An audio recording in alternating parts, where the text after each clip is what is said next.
Mel Williams, XERS Radio. Be sure to join me Monday nights, 6 p.m. to 8 p.m. for the Michiana Scene. We'll be showcasing local musicians, playing their music, and listening to their stories. And they all have great stories. So come on out to Pleasant Valley every Monday night at 6 p.m. Michiana Scene on XERS Radio. See you then. Wow! Monday nights. Thanks, Mel. I'm Kelly Sue Dennis, and you listen to the Michiana Scene. Welcome back after that fantastic week off, huh? Guess you guys had a 4-day weekend with the 4th of July. Hope you guys had a good time and a safe time. Got to tell you, it's a pleasure to be back here. It's a beautiful day out, and I have a couple of really great guests here. My granddaughter Juliet was supposed to be here with us tonight, but she didn't feel good, so I brought my mom, Barb. Hello, Mom. How are you? Hello there, Kelly. Fine. Good. And, of course, Tom Russell. How you doing, buddy? Oh, I'm awesome today. Good. We're going to get some music going here for you, and then we'll be back with Tom's book, Finding Your True North. I can't wait to talk to him about this. It's going to be a good interview. So right here, only on XERS Radio, bringing you the best music from the past to the present for the future. And welcome back to the Michiana Scene. I'm Kelly Sue Dennis, and I have my special guest, Barb Salt, my mom, and Thomas Russell, the author and motivational speaker here in our area. Finding the True North is your book. Right. Is your book. And so where did your journey begin in writing this book? I knew that I wanted to write a book, but I just didn't have the kind of subject matter that I wanted to write about, and I was using the subject matter from the organization called 5 Star Life, and we always talked about these 5 core values of sacrifice, integrity, respect, responsibility, and courage. And I wanted to write about those core values, but I didn't know exactly how I wanted to promote it. And so I used bullying as a platform for the book, because you have to put a character in a situation where he thinks it's unsolvable. And he was bullied relentlessly. He lived in a he lived in a home that was dysfunctional, alcoholic father, so his self-worth was pretty much shot. Right. And so he had to get away from that situation. He ran away thinking that was going to solve the problem, and it didn't, of course. Right. And I wanted him to be exposed to those 5 core values to help him build up his self-confidence. And it was a journey for him, and he made mistakes along the way. And that's how I wanted to present it, because I needed to have him feel like he had more self-worth. Right. But it takes time. Anybody in that situation, anybody who's been bullied, you have to have some kind of support system, because if you don't, you're just wallowing in sorrow. And not to mention, being in a dysfunctional home didn't help at all. From when I read, this kid didn't really have a chance from the get-go. No. It's a wonderful read, and I could relate to a lot of the things that he was going through. In so many different ways. I think that a lot of people would if they would take the time to read it. Yeah, and I get a lot of people ask me, well, is this book autobiographical? Well, there are some scenes in there that are autobiographical, but as far as the bullying goes, mine was more on the surface for me, and it didn't put me in a situation where I was devastated. They made fun of my nose. At the time, my nose was disproportionately larger, or what I thought was larger. Everyone else says, no, you don't have a big nose. He never did. But, the thing is, that was my perception. And when people started saying some things to me about that, it affects you as you look at yourself. And unfortunately, absolutely, looks for some people is important to them. And they go through life. And when someone says this to you and another person says it to you, they start believing it. You perpetuate that lie about yourself. That's right. And most people don't think about that. But I've sold this book to some people I went to school with, and they went through the same kind of situation, and nobody knew until I didn't know, of course, until the person told me, and I said, no, it's just crazy because that's how I felt, and so I wanted to put that in the book. I think it was a excuse me, it was a really great idea to do that. Yeah, Because I believe that a lot of people in life, they go through life and they don't even know that they were even bullied, and they really were. And like we were talking before, when I met you and your wife, what ends up happening is that they do the same thing over and over and over and over again. and each time that happens, it just takes a piece out of you. I just had a situation this past week where I was having a conversation with someone, and all of a sudden he started popping off on me, and I didn't know where it came from. And I knew in my heart I didn't do anything wrong, but in his eyes it did, and he wouldn't let up. He was throwing offensive language at me. His kid was in the car, and it was just pretty. Oh wow! It was pretty demeaning to me, and obviously it bothered me. But I realized that I did what I needed to do. I was right in what I was doing, and I knew what kind of person I was. Right. And I didn't look at that person as just a terrible person. It was a terrible act that he did, and I just let it go. And you learn the power of forgiveness pretty quickly, because if you don't, you're going to carry that on and on and on. So when someone bullies you, like in that kind of situation or any other situation, you carry that over and over again. And it starts with that person, then another person, then just laying on thick over and over again, and you can't get out of it. Yeah. Because that's all you look at. Yeah, it really gets to be at a point in some people's life, especially if they don't even realize what's going on. The bully doesn't. I mean, most of the bullies who do this, they do it and they walk away. They go away. And you always hear this phrase, well, just ignore it. Ignore it. Well, you can ignore it all you want, but you walk away from that, you're still going to carry that grief. And that's probably one of the worst advice you can do. You have to stand up for yourself, not to the point of going toe to toe with the person where there's screaming back at him or doing something physical, because that's not going to be something that is going to solve the situation, because you in essence become the bully. Exactly. And you just perpetuate that whole thing back and forth. I mean, look what's going on in Orlando and Minnesota and New Orleans, or Baton Rouge, I'm sorry, and Dallas. All these things, it's just, you did this, I'm going to do this, back and forth, and nothing gets solved by that. Absolutely. And that's the same way with bullying. Right. Yeah, and then and also too, we there's a lot of people that like. But my one cousin, Patty, she said that she's got this book, and she's like, I just don't have the time to read it. And I said, you need to take the time to read it, because it's, because the first post that I posted on Facebook about you being on the show, I don't know if you saw it, but she put that on there. I was like, you'll find the time, you need to find the time, because it's really important, for everybody. I think everybody to read this book. Anybody. I mean, I don't know very many people that I've grown up with or that I know that haven't been bullied throughout their life, whether as a child or as an adult. And when I wrote it, everyone who writes a book, they want to have as much impact as possible. They want people to read what you're writing, and that's normal.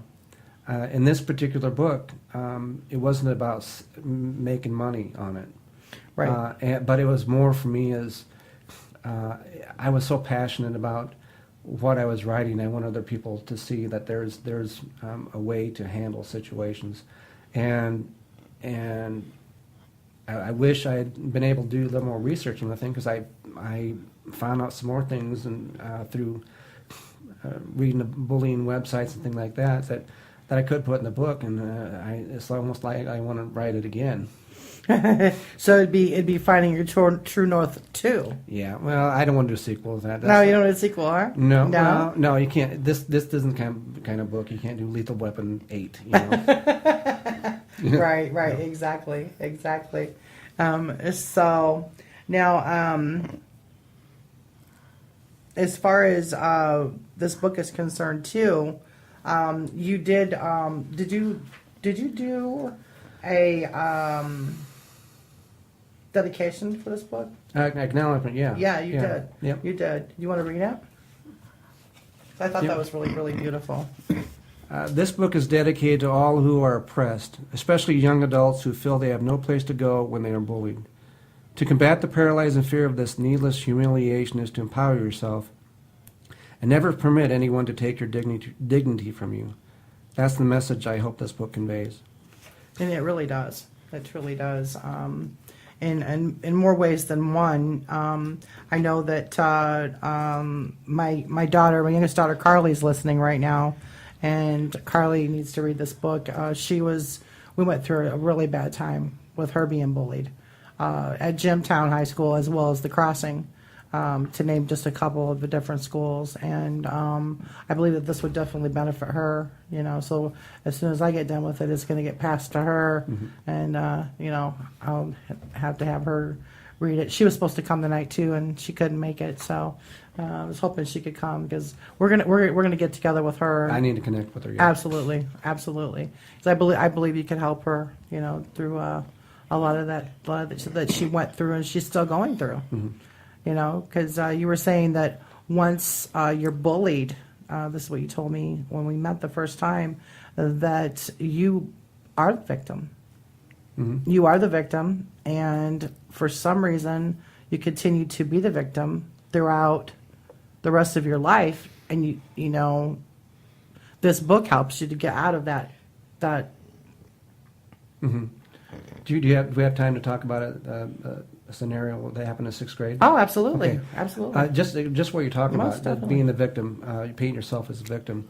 When I was in 6th grade, the teacher had the whole class do this little game, humiliating game of you put a toothpick in your mouth, you put a lifesaver at the end of it, and you have your person next to you, you pass the lifesaver to the next person. Well, you end up, you can't see it on the radio obviously, but you're about an inch away from that person's mouth. And when you're in 6th grade, you're a boy having to put your mouth close to another girl. That was humiliating. But what made it that much worse is that the girl that I passed the lifesaver to, she was the person in the class that was bullied relentlessly. And I didn't know that initially. I didn't know that because I wasn't the kind of person who ran around those kind of circles and trying to treat kids different or poorly. But there she was. She had Coke bottle glasses, and she was a bigger girl. And she got it was just relentless with her, and she was laughing. She was giggling. I remember that giggle, and all the other kids were laughing, and I thought they were laughing at me because I had to be the one to pass along the lifesaver to her. She was oblivious to it. I was not. And what really bothers me to this day, this is over 40 years ago, what bothers me to this day was I remember that because I felt in my heart that I could not be around her. And I didn't voice it. So bullying takes on different forms. This is one of the worst parts, is because inside yourself, you're ugly inside yourself because you look at someone in a poor light and that you shouldn't. The reason why I bring this up is 40 years later, I saw her last year, and I met with her. And Wow. I remembered her name, and I remembered everything about that situation. I can see it right now, how embarrassed I was. And I apologized to her. And of course, she didn't remember it. I mean, it was a long time ago. Sure.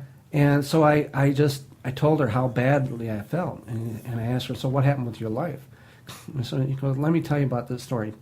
That year, my 6th grade, I got bullied so badly outside on the playground. I ran home because she lived down the street. I ran home and told my mom that I was not going to go back to school.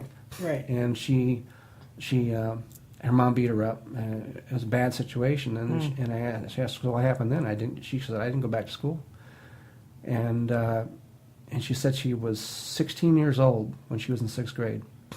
Oh my goodness. And the reason why is because her mom had 11 different boyfriends, and every time she had a different boyfriend, they moved all the time. And they went to all these different schools. And every single school that she went to, she was bullied. And so she painted herself as a victim in all those situations, Right. over and over again. And she had no way to get out of it because she didn't have a support system. She didn't have somebody standing up for her. Right. And I just saw her last week again. And she told me that her mom would put her in her room, lock her in her room for hours, and she was abused. And I said, "Have you gotten over it?" It says, "I have never gotten over it," and because she never had that kind of support system. Right. And that type of thing just tore at my heart. Oh yeah, absolutely. Because even though subconsciously I was there, I bullied her inside my heart. Right. But outwardly, other people just did it, physically and verbally over and over again. Right. And that's the reason why I wrote the book. I didn't write it because of her. Right. But, I mean, those things I want to touch people with is because there is a way out. Absolutely. There is a way to deal with your pain, and by not just standing by the wayside and saying, okay, bring it on, bring it on, give me your best shot. Right. But I'm not going to battle back. And they get beaten down. And every part of their life, they just give up. And it's just the worst feeling when you see something like that. And I've been able to reach out to individuals. Last year we had, in this radio station, we had a girl in here. She was bullied by the same person for eight years. Oh my goodness. By the same person. And she went through a lot of emotional problems. And when we met finally, I went over her house, and we just sat there and bawled for an hour because her story just tore me apart. And then at the end, she says, "You know what?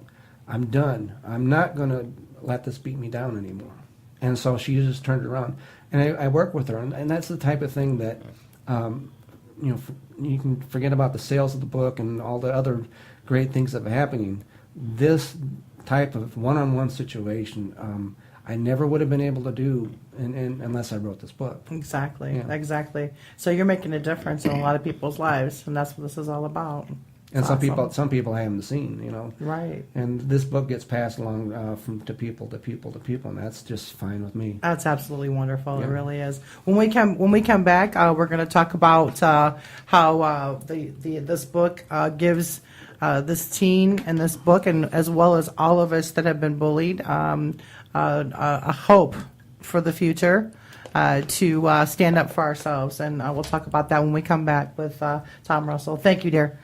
I'm Kelly Dennis, and you listen to Michiana Scene. How you doing tonight, everybody? I want to give a shout out to my dad down in Florida and my daughter Carly that's in Michigan. How y'all doing? I love you guys. I'm glad you're listening tonight. I also wanted to let you guys know that Bill McDonald Karaoke Have DJ Will Travel will be at Frank's Place Thursday night from 8 to 12. And then at City Limits Lounge, he'll be there on Saturday from 9 to 1 a.m. So don't forget to catch him. It's a good time. Always a good time with you, Bill. So, and I'm welcoming back my mom, Barbara. Hello. Hi there. And Thomas Russell, the author and public speaker of Finding Your True North. How you doing, buddy? I'm great. Good. This is this is my 4th time here, and I might as well take residence here, I think. You may as well bring a sleeping bag, and Bill won't like that, I don't think. Well, I think that room over there would be just fine. Okay. Yeah. So we were just talking about doing this practice that you do with people when you do give your seminars. Right. And what exactly did you want me to do? Well, it's called the power of words, how words affect people. And at the same time, when you start talking about treating people poorly, you don't know what's going on in the other person's life. Right. And so what I do when I speak in schools, I have a student come up, or a teacher, or whoever I can wrangle into getting up there to embarrass themselves, I have them come up there and we do this little role play back and forth, and it's real simple how it works. You're gonna say some things to me, and I'm gonna respond. Okay. And then we'll just turn it around. You're gonna say the other thing we talked about, and then we'll go from there. So Okay, so you want me to start? I want you to Okay, start. all right. Forgive me for saying any of these things. And by the way, she's reading out of my book, and these are things that people said to me when I was a kid. Okay, all right. Okay, well, you give Pinocchio competition. Okay. When is the swelling going to go down? Your nose is so big, it needs its own zip code. It's funny how your nose comes into the room and 5 minutes before you do. Let me say that again. It's funny how your nose comes into the room 5 minutes before you do. That's terrible. I can't believe you just said that, Kelly. I'd expect that coming from someone else, but not you. I thought you had more character than that. And I don't think you understand what's going on right now, because all the things you said. What you don't realize is my grandpa just died. All right, now turn it around and do what we're going to talk about. Do it over again? No, just tell the positive part. Say something nice. Okay. Well, I think that you have a wonderful character about yourself. I think that you actually I think you're a very handsome man. I think Didn't see that coming. Well, I do, and it's because of your character too. It's not just beauty is not only the skin deep. I also believe that you're making a difference in people's lives. And I there's nothing wrong with your nose, man. I think you look fine. Well, I grew into it as I gained weight, so that's always a plus. But, Right. I don't think you understand. I needed to hear that today. Everyone has bad days and things like this, and I wrote that book for a lot of different reasons. But I generally don't have people say a lot of nice things to me. But I tell you what, Kelly, I needed to hear that today, and you know why? Why is that? It's because my grandpa died today. Oh, I'm sorry to hear that. See what you in those two scenarios, the situation exact same thing. The grandpa dies. What happens when someone rails into you and insults you and all that sort of stuff? You don't know what's going on in their life, so they get the double whammy. They not only get to hear you tear them down, Right. but they also have to deal with the pain of Right. what's going on with the grandpa dying. Right. And so the whole idea is your power of words affect so many people when you do these type of things. And even though you don't know what's going on in life, you can kind of gauge, if they're down and out. Particularly when you have kids in school, when they're sitting by themselves for a reason. It's because they don't feel good about themselves. In fact, they think that they're actually invisible to other people. So when someone comes in there and just with a group of other kids and starts railing into them, you don't know what's going on in their life. And that's what the power of words works for people. Now, and what I try to tell people in the whole group of kids is I tell them to close their eyes, and I tell them envision the absolute worst thing that's ever happened to you in your life. When something bad has happened, where someone has really railed into you, or a group of kids did something bad to you, and they treated you poorly, and they said nasty things to you. Imagine that, and just remember what it felt like. Every last inch of your core, of your whole soul, it's torn up. Absolutely. And I tell these kids, now open up your eyes. And I said, what you just imagine is the single worst thing that's ever happened to you in your life. When you look at a victim of bullying, they have to feel that every single day of their life. Right. And that's something that you can't take back. You have to remember that when you're dealing with people like people who are victims of being bullied, it will tear them down. So you kind of have to remember that. There's one video that I saw, and I think a lot of people have seen this. There was I think it was a junior or senior in high school. He had a lisp, a very noticeable lisp. And he was bullied relentlessly. He was terrible. He got to the point where he said, "Mom, I can't do this anymore. I just can't. Yeah. Can we move? Can we go to another school?" And her mom was reluctant to do that, but she decided it was best for him and the family to go ahead and transfer to another school.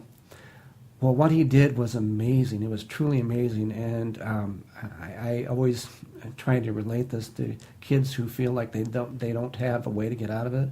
This kid, on the very first day, he goes into school and he changed his circumstances. He's saying, he said, if you want to make some changes in your life and how you think about yourself, you have to make some changes in your life and how you think about yourself. So he goes into school and he opens up the door for people. He just said, "Hi, how you doing? Hi, how you doing?" Over and over again. These other kids were walking in and said, "Who is this kid? He's brand new. He's doing this. Yeah. What's he trying to do? What's his game?" Right. Well, he didn't have a game. He just said, "I'm changing my circumstances. I'm going to do something different. I'm not going to allow someone to beat me up." And so he did this over and over again. And what happened was it just set a trend through the school. Other kids were doing the same thing, opening up doors and just letting it go. Right. And he did this the whole year. And he ended up being the prom king.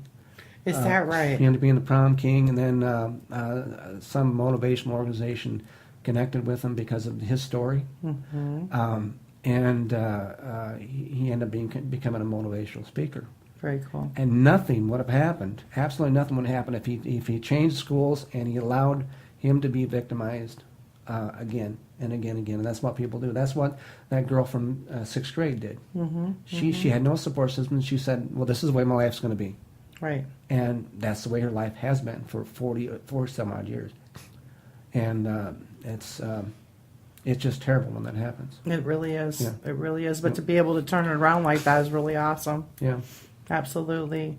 And so anybody that's been bullied, regardless if it's like someone like of our age, we can still turn that around and say to whoever, because I know that sometimes, people don't mean to say the things that they do. But if you say those words back to them, they're going to be like, "Holy crap, I'm really sorry. I didn't mean to say that," or whatever, right? I mean, seriously.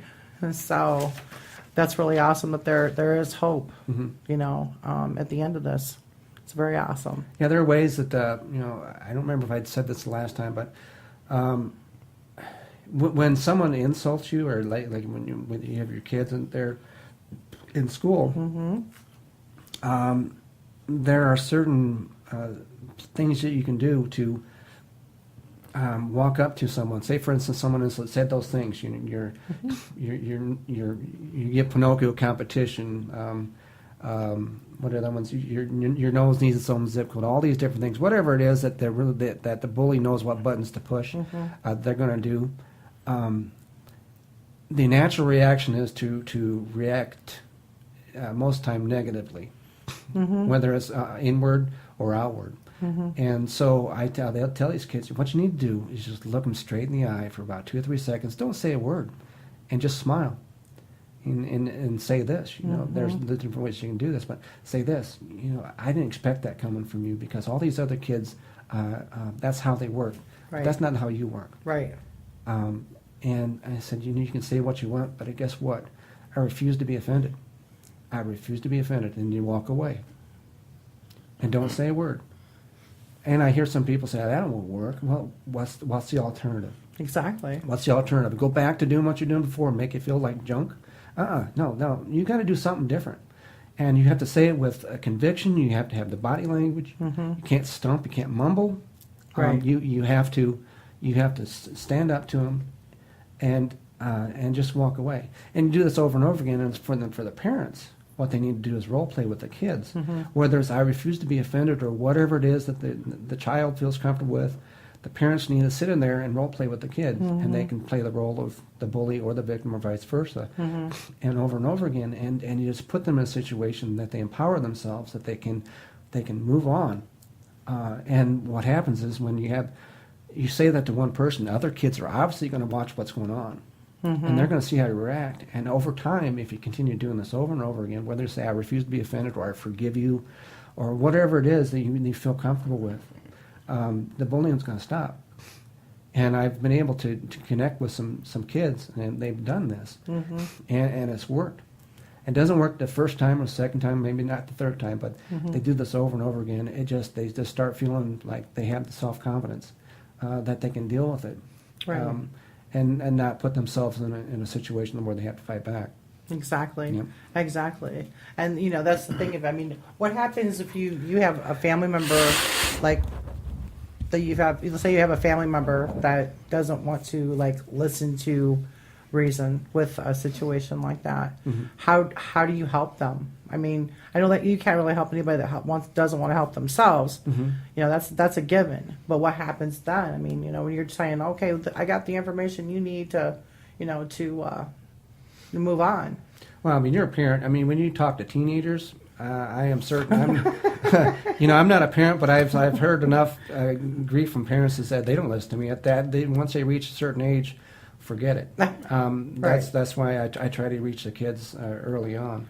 But it has to be their decision somewhere along the line, and you just listen to what they have to say. And I think a lot of parents try as much as they can, but they can't connect with them, and they just kind of give up. So kids are going to be kids, and I hate that phrase. Boy, do I hate that phrase. Right. Kids are going to be kids, and they'll grow out of it.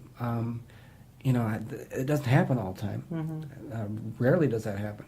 Right. And the parents are saying they'll figure it out, and then soon they'll come to their own personal realization that they're able to handle it. But what if it doesn't? What if it Exactly. Yeah, we don't want to wait till they're 30 or 40 years old and they're still be in the same cycle. Of that way of thinking, and that low demeanor. As far as our self-esteem is concerned. It's a bad place to be. Well, and it affects every element of their life. Yes. It affects their relationships with other people. They don't trust. But this is why this is the primary reasons for this book, was for people to understand that there is a way to handle yourself emotionally and internally that you can. And it doesn't have to be bullying. It could be anything in your life. When you start talking about sacrifice, that kid who did the opening of the doors, he sacrificed. He did something out of the norm, and he did something for someone else. Took his eyes off himself and did something for somebody else. And he did it for the right reasons. Initially, he did it for himself, but he did it for the right reasons. And that just builds up so much self-worth inside yourself. Absolutely. And once you start being kind to other people, it's a double effect on it. It affects you, and it affects another person or a group of people. Absolutely, most definitely. So, what do we have here? I was going to say ways to respond to a bully, but I think we covered that. Okay. But I wanted to read a poem. Certainly. That someone had written, and it speaks to what it's like to go through bullying or anything else, and it tells you that once you start putting faith in yourself, you can do anything. So this poem is called "Somebody." Why is this happening to me? That might have been funny to you. On the outside, I'm laughing at what you said, but it wasn't funny to me. On the inside, I'm crying my heart out. You tripped me, and I fell. You kicked me while I was on the ground, and I stayed on the ground for a long time. Somebody help me. Is there anybody to talk to? A teacher? I just get called a snitch. A school counselor? I'll be asked what I did to provoke it. Somebody, please listen to me. I need to share how I feel. I need to know that I am not alone. I need help. Somebody talk to me. If they don't like what they see, then I sure don't like what I see in myself. I'll change everything about who I am just to be liked. change my life just to feel like I'm not a waste of space. Somebody, anybody. I don't know who I am anymore. I don't recognize myself. Maybe the world would be better off without me. Would anyone notice if I left this world? Somebody? I guess not. Goodbye. Wait, I just scared myself. I just about did something I could never take back. But something happened. I found somebody. Somebody to pick me up off the ground. Somebody to dust me off. Somebody to live for. Somebody to stand up for. Somebody who against all odds stayed strong. I am that somebody. That somebody is me. Very nice. Very nice. Yeah. And that's powerful Very. because you just Absolutely. because you once you read this thing, it says, I'm going through this dark time in my life. Mm-hmm. But if you can't rely on yourself to work through it and realize that once you have the ability to say enough is enough and is enough, I'm not putting it up with anymore. Exactly. Not react negatively, obviously, or do something terrible to someone else. But I'd say internally, you have to do this. And if you don't, you're just it's gonna cycle over and over and over again. Absolutely. Yeah. Absolutely. We're going to go ahead and take a quick break then, and we'll be right back with Thomas with you. And thank you very much. We'll be right back, Mom. And up next, I got Paul Erdman for you. The sun's going to rise. I'm back here with the Michiana scene with Thomas Russell. How you doing, buddy? Oh, much better. Good. Wanted to go through a few things with you as far as where you've been with this book. You was on TV. I was on Experience Michiana with Gordy Young. That was my first interview, which Cool. was eye-opening for me because what I didn't take into consideration, what someone told me, is drink a lot of water, and I didn't. And there I was for those 6 minutes just smacking my lips because I had no moisture in my mouth. It was, and I learned what not to do in doing an interview with that. And the other interviews I had, it was on Fox 28 Morning News. Okay. And I had had them come out, and I did a couple interviews somewhere else too. So Awesome. Yeah. Awesome. And then you were also in the newspaper. yeah, this is, I think I explained this last time. When you self-publish a book, you're on your own pretty much. My publisher helped me a great deal, but ultimately, and both he and I agreed that if this book is going to get some exposure, you got to do the groundwork, which I Right. did. So what I Right. did, I went to the Southland Tribune, took my book in there, and they called me up one day and asked to do an interview. So I did, and I did the same thing. The Elkhart Truth walked in, they did an interview that day. And Goshen News, I did the same thing. So you just do it over and over again. Right. And I did the same thing. Walked into Barnes and Noble, showed them my book, and I said I was going to be interviewed by the Southland Tribune. And says, "Oh well, wait a minute. We'll order 10 books right now." Awesome. And then that day, I think it was that day, we set up a time to do a book signing. And then it went so well, he said, let's go do another one during Anti-Bullying Month in October. So I did 2 book signings there, and I did 1 book signing in Barnes & Noble in Valparaiso, and I did some other book signings. So you just basically have to get out there and do it. And I did it for the right reasons. I didn't want to necessarily make it, make money on it. I did it because from what I said before, I'm passionate about the Absolutely. subject matter, and I want Absolutely. I want to affect as many people as I can. Exactly. And it's a wonderful book. What I learned along just reading it, as soon as I started reading it, I could actually relate like so much to like right away. It was just like amazing to me. It was just like wow. Mm-hmm. So the story is I want to know where everybody can buy this book too, because I think it's really important for our listeners to be able to go get this.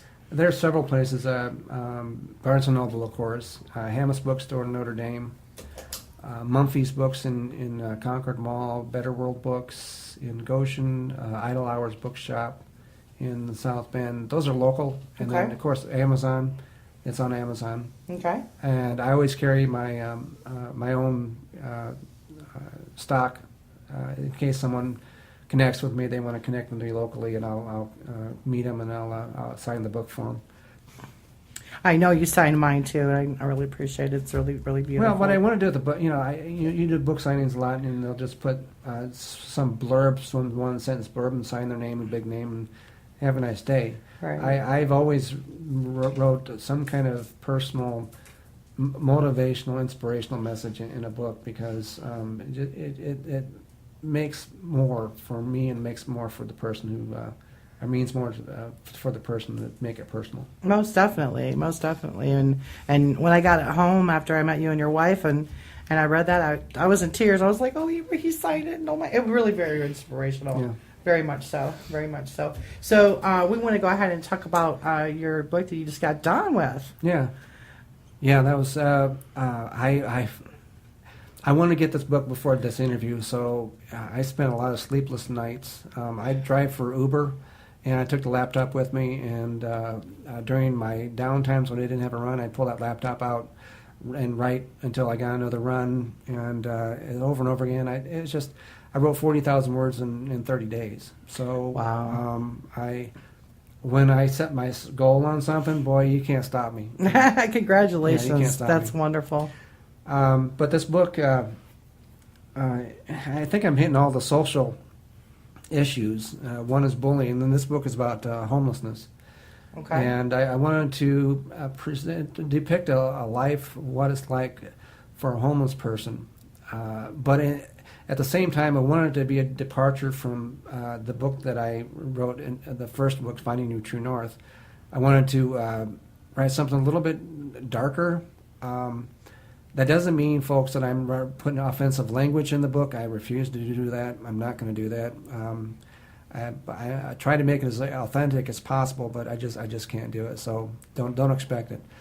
So anyway, I decided when I did transport driving across the country, quite a few times I would go meet homeless people, and not realizing at the time, it just planted a seed with me to write a book what it's like to live as a homeless person. I always talk with them, and I'd buy their lunch or buy their dinner or whatever it is that I thought that they needed, and we talk. We just different things that they've gone through, and it just planted a seed in me. And I remembered what it was like. The scenes that formulated in my mind, I was able to implement in the book because I remember some of the things, and I've done a lot of research with it. But I wanted to.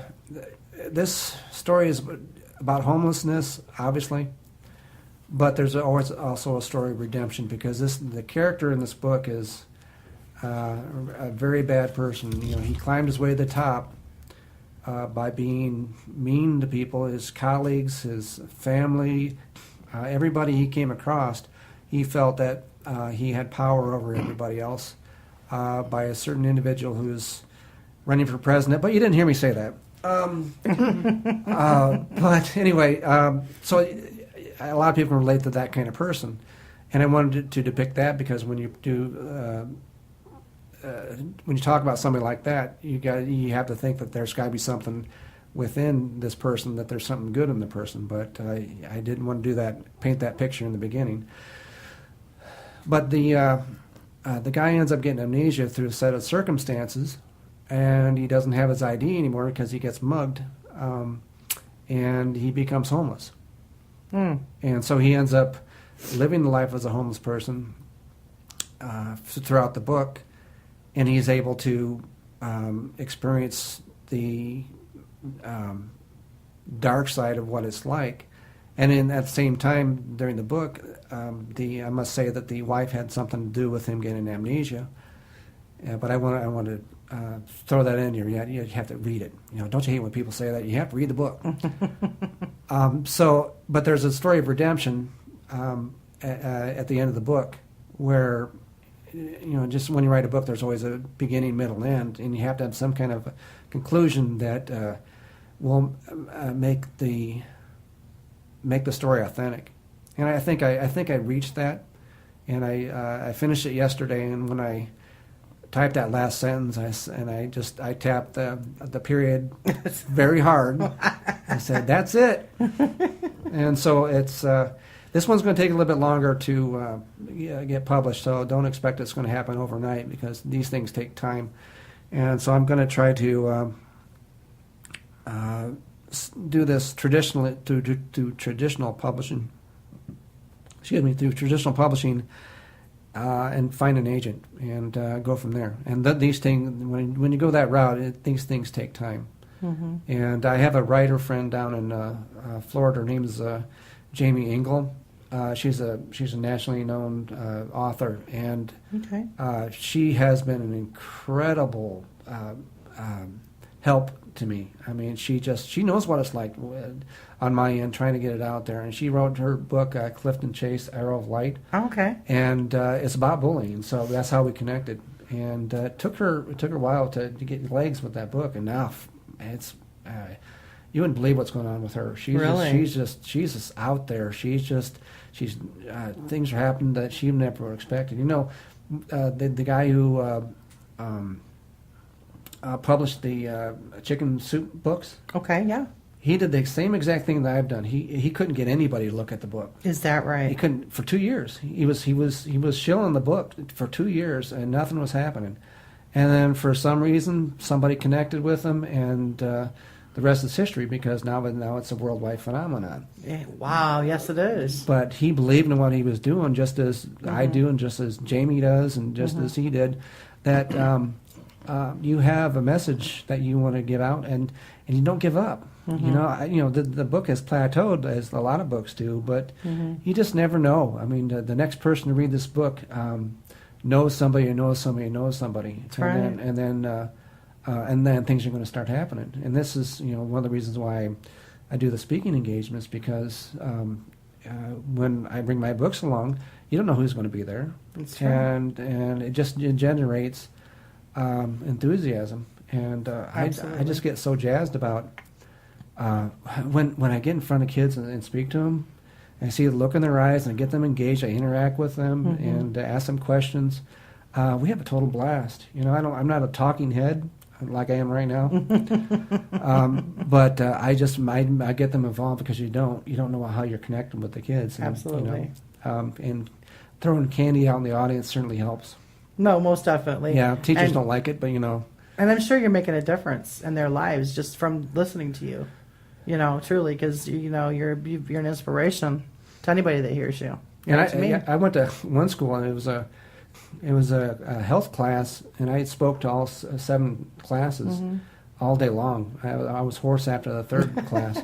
Right? Yeah, it was hard to talk, but I got over it. But one of the classes, after it was over with, I lost count, maybe up to 15 kids, one after the other, that came up and told me about their bullying situation.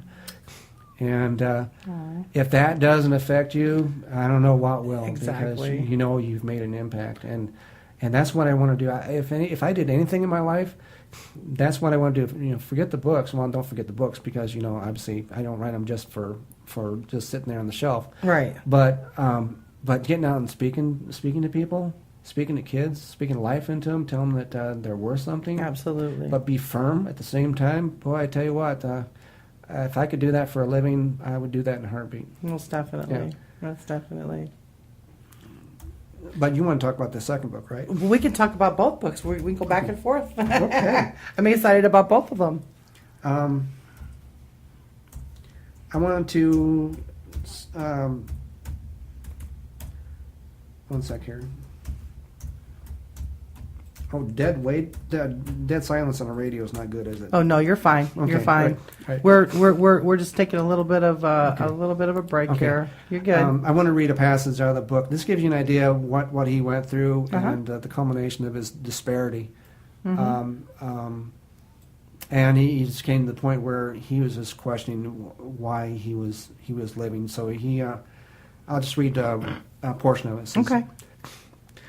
He rolled his body on the filth that surrounded him. He kicked an empty bottle of alcohol, making it clink loudly in the cavernous alley. The echo of the sound resonated in his ears, causing the familiar headache to pound in his head. It felt like every bone in his body hurt. It was a combination of sleeping on the hard concrete and the lack of limited physical activity. He sighed heavily as he pushed his aching body against the building wall. And he places both his hands on his thighs and rubbed them vigorously to get some blood flowing. "Why me, God?" Kurt moaned with tears streaming down his face. "What have I done to deserve this?" He looked to the cloudless sky and shrieked as loud as he could. "I don't even think you know I exist. If you did, there is no way a loving God would allow his children to suffer like I am. I haven't done anything wrong. I just know it. Yet you place me in this God-forsaken city to be surrounded by people who treat me like I'm invisible. They scoff at me. They spit on me. They tell me I should just get my butt off the sidewalk and make a living like they are doing. How can I do that if I don't even know who I am? How can I do that if I don't know where to go?" He dropped his head, slapped his hands over his eyes, and sobbed uncontrollably. His body shook unnervingly, partly because he was so distraught and partly because a frosty breeze blew through the alley. "If you are real, God," he cried, taking his hands off his eyes and once again lifting his head to the sky, "please help me out please help me find out who I am.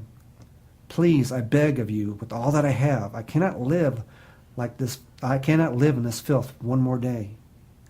If this is what living is, I don't want to be here anymore. If you can't help me, then just take my life right now." So that's just that's a portion of it. I just wanted to, like I said, paint a picture of what it's like for a homeless person living day to day. This is what it is, and you know, everyone goes through it, and I've gone through it. And there's some homeless people that you sometimes wonder about their motivation, but you have to set that aside. You know, they're homeless for a reason, and it's not because they want to be homeless. There's nobody, I can guarantee there's nobody that wakes up one day and says, "Hey, I want to be homeless." There are a set of circumstances that happen in people's lives that put them there, and some that are not under their control. Obviously, some people are addicted to alcohol and drugs. Right. They're going to be in that situation because that's the way their life is going to be. But there are people, good working people, who lose their job for whatever reason. They lose their house, lose their car, lose everything, and they can't afford, and so they end up being homeless. These are families that just like you and me. Right. And I've seen that. I've talked to people like that. You know. This insurance executive that I depicted in the book is an actual somebody I talked to. He had everything, and then he lost everything, and part of it was him, and part of it was just the circumstances that he went through. But the problem is, he got so used to being homeless. He went from mission to mission, homeless centers to homeless center, thinking that the next one's going to put him over the top. And it didn't, because he didn't have the wherewithal, financial and emotionally, to get himself out of that hole. But he decided that I'm going to make some changes in my life, and then so he's been able to do that. He's not where he wants to be, but again, it's just if you want to make some changes in your life and how you think about yourself, you got to change your life and how you think about yourself. And Right. This is what a lot of homeless people. You want them to do, but I talked to some people at the Center for the Homeless, and asked the question, everyone wants to know this, what's the success rate of people getting back their life? And he said less than 5%. Wow. Because they can only be there for 2 years, and in those 2 years you got to figure out what you want to do with your life. And some have to go back into rehab or just different things that happen in their life. They have to figure it out. But 5%, isn't that crazy? That's really sad. Yeah. That's so sad. Wow. Yeah. That's very sad. And the thing of it is like you were saying, it depends on their circumstances, as to what takes them there, I mean, geez, like we were talking about, surgery and, my back issues, your back issues, and people's back issues and that kind of thing. I mean, those kind of things are real and they do happen to people, the unfortunate part is that, when they, when you get into a situation like the homelessness situation, when you get into that part, that's a hard place to pull yourself out of, when you don't have any help or you can't get back up on your feet, on a physical note. Because I know there's a lot of people out there like that. It's really sad. You would think that they would have some sort of rehabilitation services through the homeless shelters. You know, you would think that they would have something like that.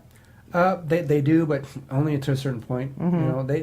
The whole thing is about trying not to enable them, Right. And you need to give them the impetus to do that. And the problem is when you're in a homeless community or not even in a homeless community, and you want to get a job, it's hard to get one because you don't have an address. People want an address, so you can do odds and ends stuff, obviously, and you occasionally find an employer who will reach out his or her hand and say, okay, I'm going to help you out, but you got to help yourself. And, Most definitely. And some people are able to do that, but most of them can't. That's really or sad. won't. That's very sad. Yeah. Very sad. Well, we're going to go ahead and take a little break here, and we'll be back in about 20 minutes here.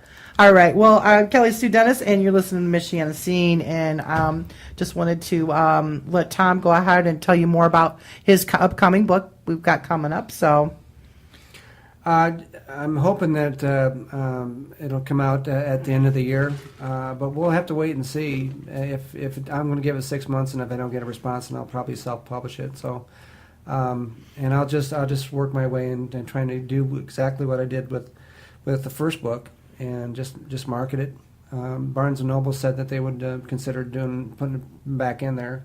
Awesome. So I had a discussion with them. So we'll see how that works out. that sounds great. That sounds great. And if I can do anything to help, let me know. I appreciate it. I'd be glad to. Absolutely glad to. So, you want to go ahead and tell everybody again how they can get a hold of Finding Your True North, A Bullied Teen's Journey of Hope, the first book that you wrote here. If you're local in the Michiana area, then you could get them at Barnes & Noble, Hammis Bookstore at Notre Dame, Mumphy's Books at Concord Mall, Better World Books in Goshen, Idle Hours Bookshop in South Bend. In Valparaiso, there's Barnes & Noble. It's over there, and of course you can get the book on Amazon. Okay. All right. Sounds great. And you can get the book from me if you want to connect. Yes. And I'll sign it for you. Yeah, he signed it mine, and it's a very inspirational signature. It's not just a have a great life, Kelly Sue. Yeah. It's really beautiful. I want to thank you very much for what you said in there. It really helped me a lot. So, well, it's been an absolute honor to have you on the show. Appreciate it. You, Thomas, and had a blast. And hey, no problem. Anytime. I figured in 6 months I'll have you back. How's that sound? Good. Hopefully I'll have a lot more information. Sounds good. Yeah. Sounds good. It was great to have you on my show, Mom. Thank you. Even though you didn't say very much. So it was still always wonderful to see your beautiful face.